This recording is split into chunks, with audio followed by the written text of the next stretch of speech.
It's Monday. It is Monday. It is Monday. It is Monday. What's good, straight up Tennessee family? It's your boy Ruck in the building, man. What a night we have in store. Tennessee, we still riding high. We still smoking on that Bama pack. You feel me? And how we got more fuel, y'all, when the game is over? How do we have more fuel to continue to prove to the entire country that Tennessee is for real? And what I mean is that the Tennessee fan base is for real. Y'all know what I'm talking about. We're going to talk about it in the first 10 minutes of tonight's show. But, man, it's going to be a fun night. Turn should be joining me here in a few. Busy day for him. But, man, I'm excited. It's the Monday Rundown. I love shows where we can just hop on, chop it up, chill. Because dark mode is officially about to be activated. Dark mode is about to be activated for Kentucky here in 2 Saturdays. Y'all know what to do, man. It's the top of the show. It's straight up Tennessee, baby. We'll see you on the other side. Give me just a second, because I got to remind y'all that it's straight up Tennessee, baby. It's the Monday Rundown. Let's ride. First play, second quarter, touchdown Tennessee. That throw's intercepted. Pierce down the sideline. Touchdown.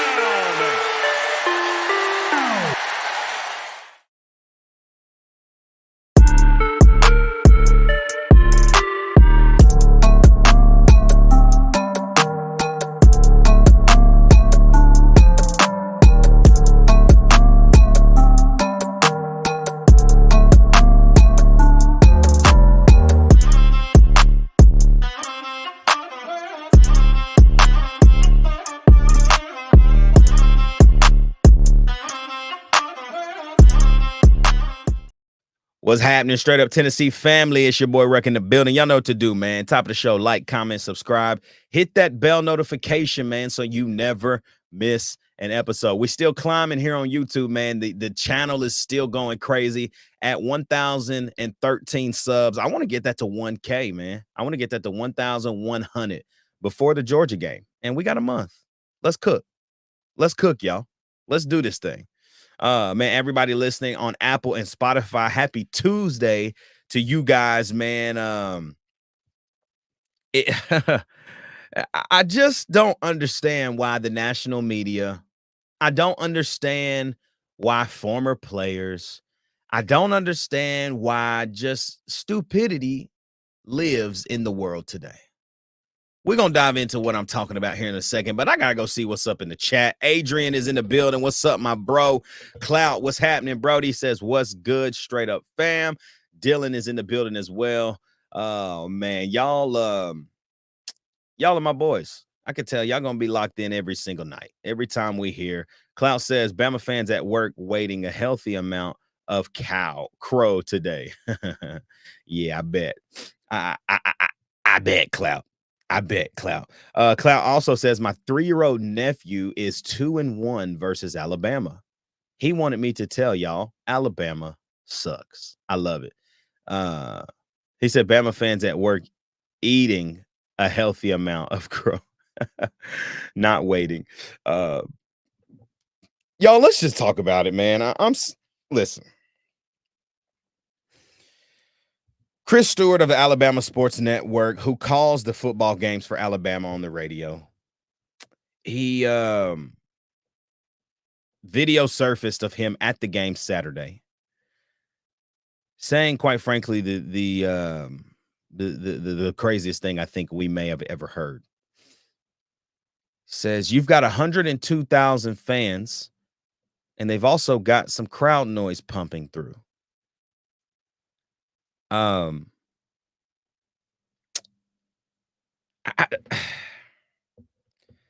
You would think that a seasoned veteran wouldn't say something so stupid, right? Like you would think that a guy who has been around Alabama for some time, a guy who should know the program very well, a guy who,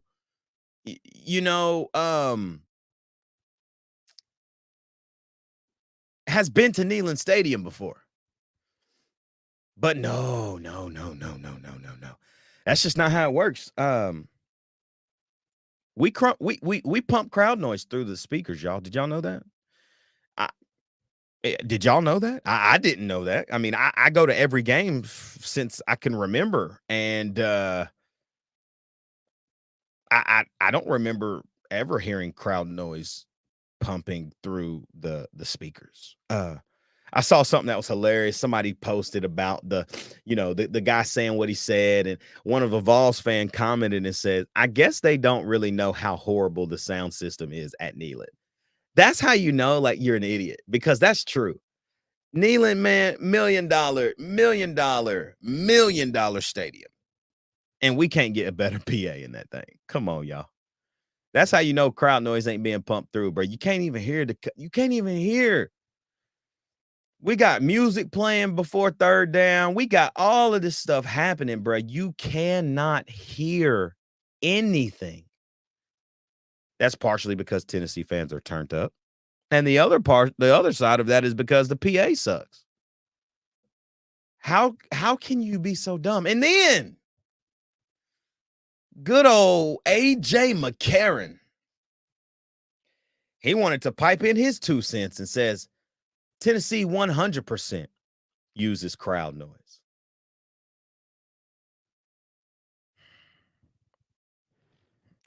Can y'all please help these people?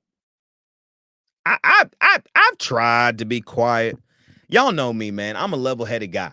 I don't really talk crazy. I don't really hop on here and talk stupid about people. And that's just not this channel. That's not what we do. That's not this show. That's not this podcast. That's not what we do. But these are some idiots, y'all. Is this the beginning of the end for Alabama? Is this the beginning of watching them crumble? Is this the beginning of what we've all experienced as Tennessee fans, the rough patch for Alabama football? I don't know. But all I hear is a bunch of excuses on why y'all couldn't get out of Knoxville with a W. Klaus says, does Alabama know you got to be ranked at least 12 to be in the college football playoff? I don't think they're smart enough for that. Dylan says you couldn't hear third down for what on the TV copy.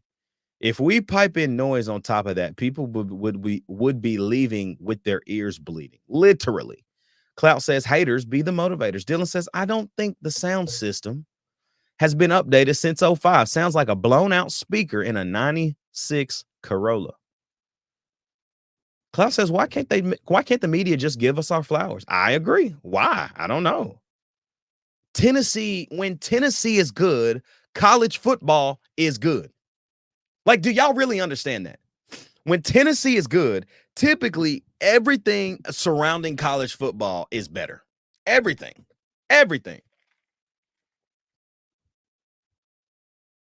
I just don't understand people, man. I don't. I've tried to let this stuff slide. I've tried to, not get into the nitty gritty about all the drama that surrounds, this program and all of this. But that one,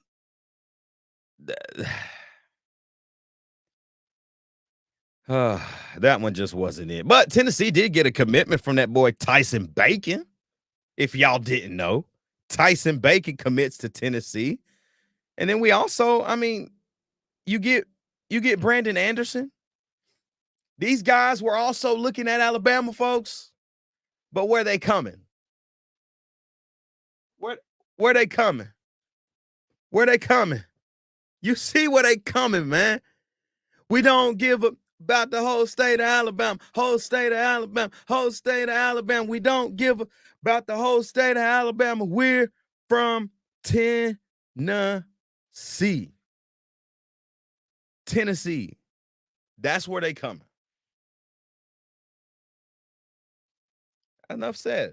Let's move on. Oh, and Jaden Harmon is a lock as well. Shout out to Jaden Harmon. He's a lock as well. I'm sick and tired of the media, though. I will tell you that. But let's relive a little bit of Saturday. I went back and did my full rewatch. I tried to watch it all before the next day show yesterday. I couldn't get it all in. I went back and watched a lot of the execution on the offensive side in the first half. I was happy and I was upset at the same exact time. And here's why. Offensively, when you watch Tennessee play on Saturday, there were way more good things than bad. I mean, I charted how many bad throws Nico had. He had a lot. He had a lot of bad football IQ, just bad throws. But 4 of his incompletions, I think he incompleted 13 balls. 4 of those were drops. Actually, 5 of them were drops. So the other 8 of his 13, one of them was an interception. 3 overthrows. You overthrow Squirrel, you overthrow Braz, and then he overthrew one more.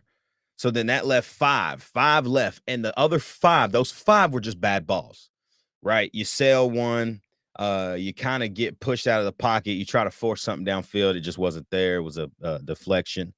A couple of other things there. But I still saw more good than bad, because here's why I'm saying that. Tennessee offensively was halted not by Alabama's defense, really. It was bad decisions on Nico's part on second and third down sometimes, or drops. Drops killed the drive sometimes. The Brazel drop on like the 12-yard comeback route where he dropped it and Damani James like tried to bully him a little bit. That's a first down. He catches the football, it's a first down. Tennessee keeps the chains moving early in the first half. There were so many instances where the team was just inches away again. But you look at the first half and Nico was not productive. He missed a couple of touchdowns to Brazel and Squirrel White. But also I felt like the drop by Brew at the beginning, the drop by Brew, yes, the ball may have been on his hip, might have been a little behind.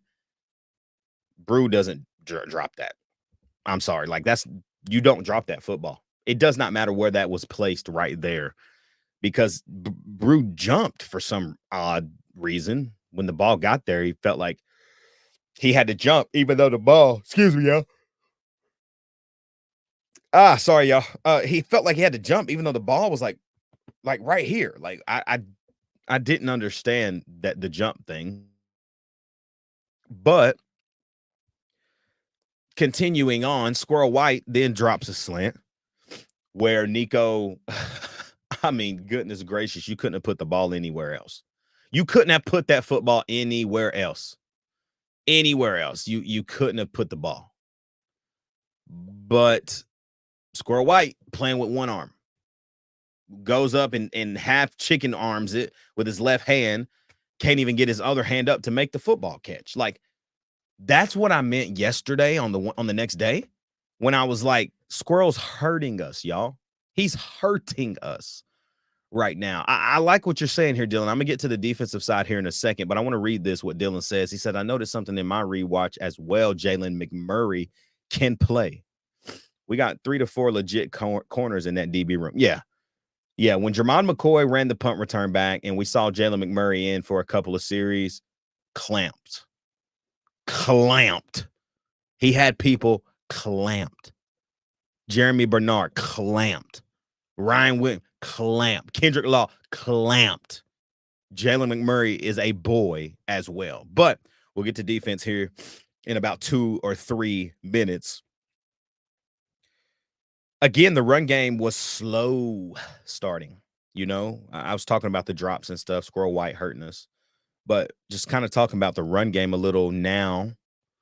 Man, I don't understand why it takes us a while to get going. In the run game specifically, right? Dylan Sampson, second play of the game, massive run for him, big run. I shouldn't say second play. I guess it was more like the third play of the game, but great run, fumble. After that run, I think Sampson had 6 more carries in that half, maybe 5.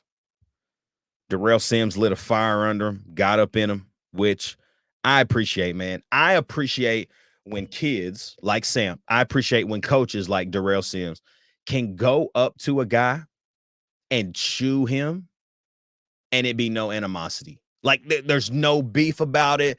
There's nothing like that's the signs of a well-raised kid, but also the signs of trusting the coach that has been put to lead you and the other guys in that room. Like it's a sign of respect. And Darrell Sims lit him up. Oh boy, he lit him up. But Sam took it and moved on. He didn't have a great first half. Not at all.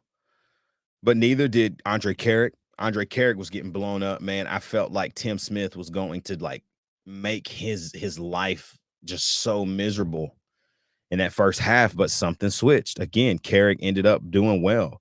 But I also think Lance Hurd probably played his best game as a Vol against, Alabama. I thought he had moments still. And I'm having to also remind myself about Lance Hurd, y'all. He's young, freshman, another young guy. And we're paying him a lot of money to be great as well. But I saw a lot of improvement from Lance Hurd. I saw a lot in pass pro that he wasn't doing in games prior. I saw a lot of the switch, like the quick switch steps where he's got to fight back to get in better position. I saw him straining to get there. I saw Dane Davis come in crunch minutes, playing well. I saw a lot of clean pockets for Nico. And I think it was such a shock that Nico had so many clean pockets that is why he was delivering the football in the first half as off as he was. I mean, the ball to Squirrel White, clean pocket. The ball to Chris Brazzell, clean pocket. The slant to Squirrel that he dropped, clean pocket. The slant to Brew, clean pocket. The other slant to Brew, clean pocket. Chris Brazzell, 10-yard curl, clean pocket. Ethan Davis out route, clean pocket. What else do I have here? Holden Stays. I think Holden Stays dropped the football, but it was down by the goal line. Holden Stays kind of float pass where it's a pass interference call, clean pocket. Like Nico had a lot of clean pockets. He did really, like the O-line did fantastic against, it's not the same Bama, but again, it's Alabama. Like some of those guys are still saving guys. Like, let's just be real. You know what I mean? But Nico had a lot of clean pockets, and it was a difference in the game. I felt like it was a difference in why shot plays were called. It was a difference in why Heupel felt confident not having to necessarily roll Nico out in different situations in the game. I can remember it was like 2nd and 6. We were on plus side, but we were also playing to the boundary. So the receivers were to the boundary stacked.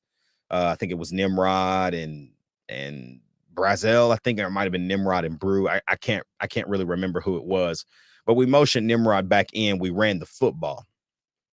And then the very next play, same stack formation to the same boundary of the field.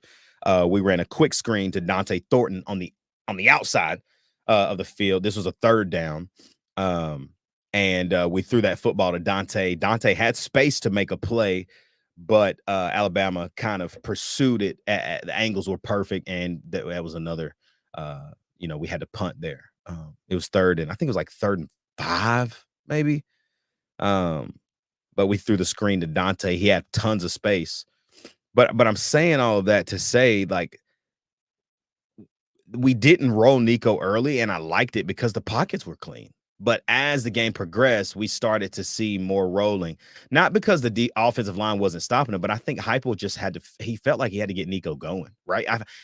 I was talking to a buddy today on Instagram. Shout out to you, Cole Campbell, my bro. Cole was actually saying, he thinks Nico's better on the run. Like, we got to put him on the run and let him just throw it that way.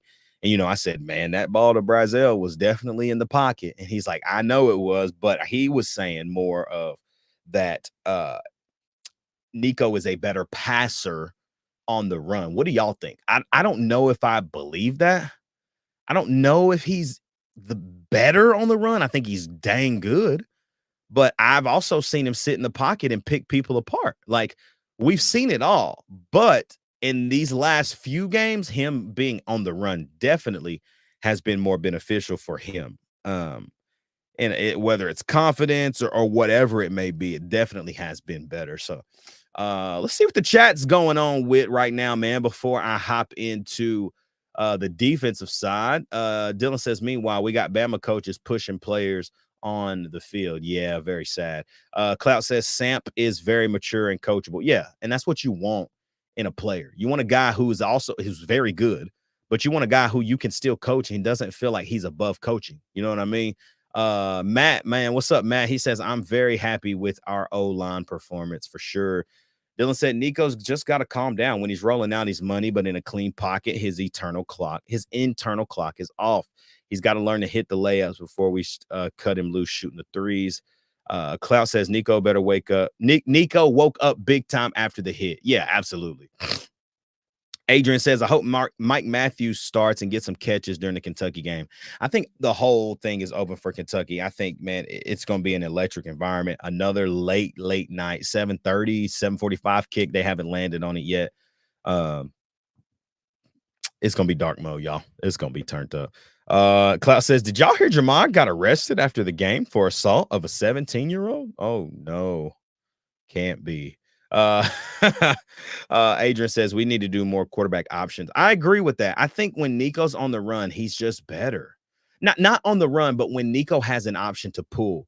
When Nico gets going in the run game, you saw what happened in that drive. I think Samp broke for 37 or 36. Nico broke for 27, and the very next play he throws the pick, right? Stupid, but you saw him, bro. He can be electric in the run game. Just get down. Adrian, we need to get Peyton Lewis more carries. Yeah, Peyton Lewis is not going to get any carries the rest of the year, really. Dylan says, I feel like we do a good bit of options. Nico's just got to tuck it and run. Clout says, controversial topic, but I like Boo getting chatty on that play toward the end. Caused a big-time penalty against Bama. We talked about that a little bit yesterday, Clout. I'm not going to dive into it too much, but I'm with you.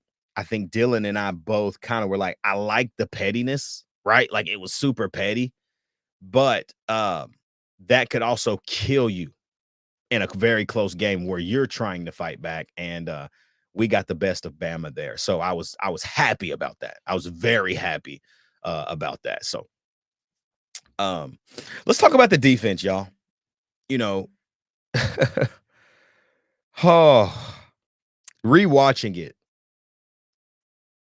It's just it's mind-blowing. It's truly mind-blowing watching those guys fly around. It's crazy watching the defensive line get a complete 4 guys subbed out, and we sub 4 guys freshly in. It is absolutely insane because there's no way you should have that many guys be able to rotate that many times and keep everybody ready to go. Will Brooks, we all owe you an apology, bro. Nobody ever said you was trash. Nobody ever said that you wasn't this and that. But a lot of people did not believe that you were the guy to be on the field, myself included, Will. But I come on Straight Up Tennessee on Monday, October 21st. It is 7:39 local time here in Nashville, Tennessee. And I'm just saying, I'm issuing a public apology to Will Brooks. I am sorry. You are him, my brother. You deserve a scholarship. You deserve a one-time $500,000 NIL check. I don't care how you get it. Somebody get it. Danny got it. Ask Danny. Go knock on Danny's door and ask him for it.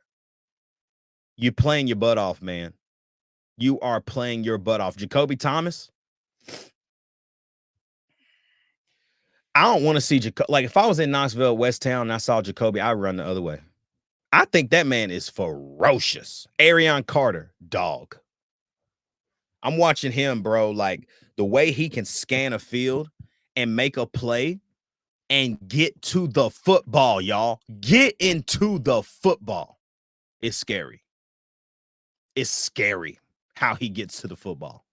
Jeremiah Telander, you can tell that he has learned from Keenan Peely. The way Jeremiah moves on the football field, the way he's smart, doesn't press, doesn't get too happy when a play comes right to him. He just makes the right read. Jermon McCoy is the best corner in the SEC. He might be the best corner in the country. The way that he can read body language of a receiver. I go back, not even the pick, man. The pick itself was just nasty. But go back and I think it was, let me see what it was. I'm looking at my chart. Second quarter, he runs a punt back. He doesn't come back in until late in the second.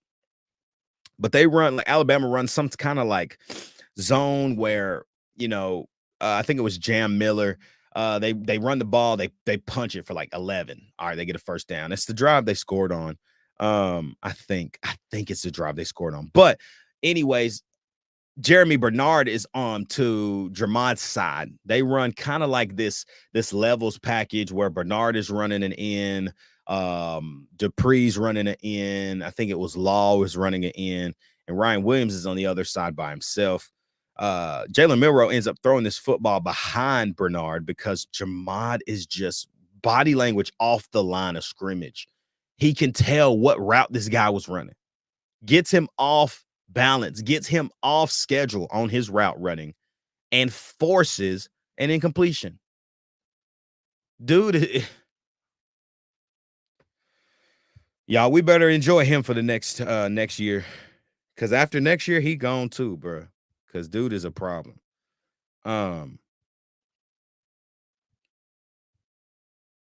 James Pierce is him, y'all. I know James Pierce might not go top 10. I mean, I don't know. He keep doing what he's doing now.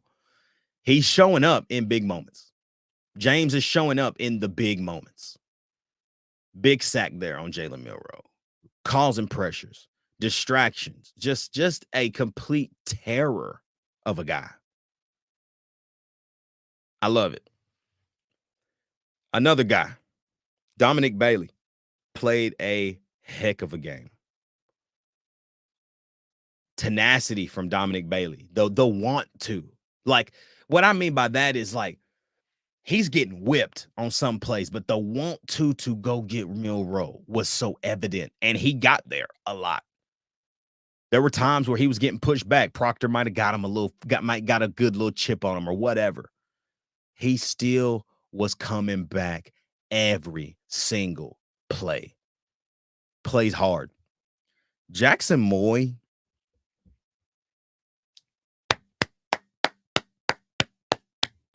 Jackson Moy is a boy, dude. And he's a freaking, red shirt freshman or sophomore? What is Jax, y'all? Somebody drop it in the chat. I'm about to look it up, too, while I'm thinking about it. Jackson Moy is a dog. It is so fun watching him, bro. Jackson Moy, he's a junior. Dang. I thought he was a redshirt sophomore? Man, that boy cold. I'm glad we got him from Stanford. He's tough. He is a tough guy. Man, why did I think he was a red shirt, bro? Man, that boy's tough. Yeah, I like Jackson. Bryson Eason, bro, playing injured, eating. The entire defense, the way that they commit to pressure, the way that they commit to not allowing teams to do what they want to do. We get teams off schedule early, and that first drive with the kneeling effect and with the way the defense was playing, Alabama was scared. It was weird because I'd never seen Bama look so out of sorts. 15 penalties, y'all. 115 yards. That's bad. That's really, really bad. But again, you go back to the want to. And when Tennessee forces you to get into situations where you got to make a decision on what you want to do and not necessarily what you really want to do, but you're now in a position where it's third and long. I know what I want to do, and that's go get a first down. But you know that with this defense now, that first down could quickly turn into a pick. It could turn into something just nasty. Tennessee is for real on defense. I'm talking about Tennessee had 9 TFLs, 9 of them, and just like Dylan was saying in the chat, Jackson Moy had 1 of them, fighting through a double team to get that TFL, fighting through a double team to get it, and he got it. The streak lives. No team has scored 20 points on Tennessee this year, and goodness gracious, I hope it stays that way. I hope it stays that way, and I think it can, man, because this defense of Tim Banks, man, I don't know what's going to happen at the end of the year with Tim. If he doesn't get what he necessarily needs or deserves here in Knoxville, man, go be a head coach, man. Go and live your dream. But, man, I sure hope we can do something to keep him here. Because if we don't get Tim Banks, I want Travis Williams. Go get Travis Williams from Arkansas. Bring him on over here. Because I like Travis Williams. I don't know if he's a better coach than Tim Banks, but I like Travis Williams. Young, hungry, a guy that Heupel can groom, like a guy that can develop. Man, go get Travis Williams from Arkansas, bro. If Tim Banks indeed goes and gets him a head coaching job somewhere in 2025. I don't know how we're going to get Travis Williams, but go get Travis Williams. That's the only guy that you need. That's the only guy we need. We need Travis Williams if Banks is gone. So it's the bye week, though, y'all. Time to get healthy, time to get rested, time to get everybody kind of back acclimated. I think that the team is on high notes. I'm glad we don't play Saturday. I don't want a hangover game against, somebody trash. Like, this would be the time we played Mississippi State and just lost at home to Mississippi State. Something weird. But instead, we get a bye. We get to head right back into Neyland, play Kentucky. Dark mode will be activated, and we get to beat the brakes off of them. Because Kentucky's sorry. I don't care if y'all beat Ole Miss. Ole Miss is sorry. Kentucky is sorry. 3-4 on the year. Have no offense. They sorry. Tennessee got to handle their business. But y'all know what to do, man. Thank y'all for tapping in on this Monday. Y'all, it's the bye week, like I said. So we done for the rest of the week. We're not going to be back Tuesday, Wednesday, Thursday, Friday. We're going to be back live Sunday for our next day show, just talking about the landscape of college football, getting ready for the Kentucky game. Another night game in Neyland. 7:30, 7:45 kick. One of the two. They'll land on it here at the end of the week to see kind of where we land. I mean, this game could be on ESPN. It could be on ABC. It could be on SEC Network. We don't know yet. But it's gonna be fire. And I can't wait to see them dark unis ignited and activated. But y'all know what to do, man. Like, comment, subscribe. Hit that bell notification, man, so you guys never miss an episode. Chat, I love y'all. Everybody in the Straight Up Tennessee family love y'all, man. If you haven't joined the family, join it. $2, man. Just hit it and then hit us on Instagram, man. We'll get you everything you need to be a part of the Straight Up Tennessee family, man. We can't wait to be back with you next Sunday. Y'all have a great bye week. Y'all have a great week. Enjoy yourselves. Don't do anything I wouldn't do. That could be a lot of things, but don't do nothing, y'all. I love you. Have a great rest of your week. Happy bye week, man. We'll see you back Sunday for the next day. For all the guys, Sales, C2, and that boy Turn, it's your boy Rucking the Building, man. It's Straight Up Tennessee, baby. We'll see you back live on Sunday.